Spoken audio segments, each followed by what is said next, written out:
माशाअल्लाह सुभान अल्लाह। आंसुओं से दोस्ती जख्मों से यारी हो गई, आंसुओं से दोस्ती जख्मों से यारी हो गई, मुस्तफा की याद मुझको जब से प्यारी हो गई। हाथों को लहराकर बोले सुभान अल्लाह।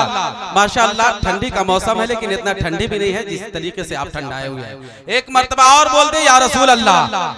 आंसुओं से दोस्ती जख्मों से यारी हो गई, मुस्तफा की याद मुझको जब से प्यारी हो गई, मालिक जन्नत किया अल्लाह ने सरकार को, हम हुए सरकार के जन्नत हमारी हो गई, हम हुए सरकार की जन्नत हमारी हो गई।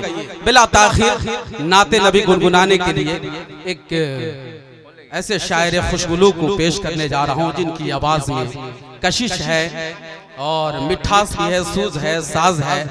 हजरत हाफिज वकारी फिरोज आलम साहब किबला को मैं आपके हवाले करने जा रहा हूँ। आइए मोहब्बतों के साथ सारा मजमा दोनों हाथों के लहराए हजरत का इस्तकबाल करें। नारे तकबीर, नारे रिसालत, मसलके आला हजरत, शान तैयबा कॉन्फ्रेंस, मदरसा फैजुर रसूल।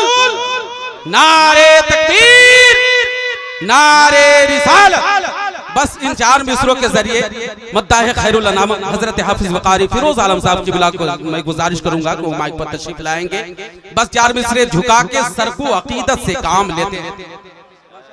कराम की लंबी फेरिस्त होती जा रही है, मैं जल्दी काम करूंगा। झुका के सर को अकीदत से काम लेते हैं, झुका के सर को अकीदत से काम लेते हैं। नबी का नाम जब उनके गुलाम लेते हैं, नबी का नाम जब उनके गुलाम लेते हैं, नसीब वालों को मिलती है इश्क की दौलत, नसीब वाले मोहम्मद का नाम लेते हैं।